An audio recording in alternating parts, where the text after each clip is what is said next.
বিসমিল্লাহির রহমানির রহিম। ইয়া আল্লাহু ইয়া রহমানু ইয়া রাহিম ইয়া রহমাতাল লিল আলামিন।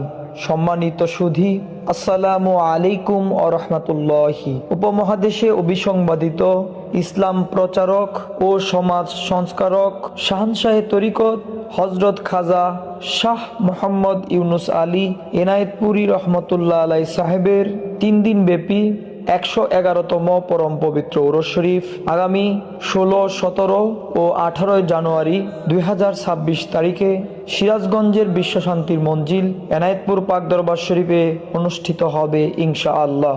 18 জানুয়ারি 2026 ঈশাই মোতাবেক 4 মাঘ 1432 বঙ্গাব্দ রোজ রবিবার সকালে আখেরি মোনাজাত। উরস শরীফ উপলক্ষে দেশ বিদেশ থেকে লক্ষ লক্ষ আশেকান জাকেরান ধর্মপ্রাণ মুসলমানগণ এনায়েতপুর শরীফে উপস্থিত হবেন। ইতোমধ্যে দেশের বিভিন্ন প্রান্ত থেকে জাকেরান আশেকান আল্লাহ ও রসুল পাকের মহব্বতে কাফেলা নিয়ে বিশ্ব শান্তি মঞ্জিল এনায়েতপুর শরীফের উদ্দেশ্যে রওনা হয়েছেন। হযরত খাজা মোহাম্মদ ইউনুস আলী এনায়েতপুরী রহমতুল্লাহ আলাই সাহেবের প্রচলিত শিক্ষা অনুযায়ী উরস শরীফে ধারাবাহিকভাবে চলে দেশ বরেণ্য আলেম ওলামাগণের দ্বীনী আলোচনা, কোরআন সুন্নাহ আলোকে বয়ান, দৈনন্দিন জীবনে বিভিন্ন আমলের তালিম এবং নৈতিক ও আত্মশুদ্ধির তরবিয়ত।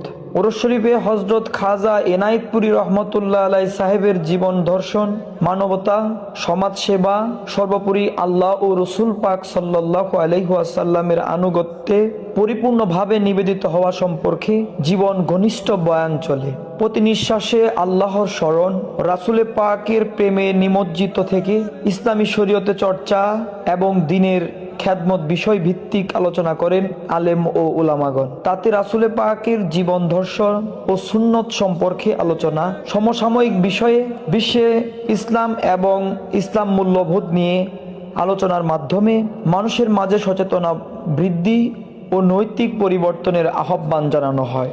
উরস শরীফে আগত আশেকান জাকেরান ইসলামী শরীয়তের পূর্ণ পাবন্দির সাথে জিকির আজকার, দরুদ শরীফ, খতম শরীফ, নফল নামাজ, তৌবা, তাসবিহ তাহলিলের মাধ্যমে রাত দিন অতিবাহিত করেন।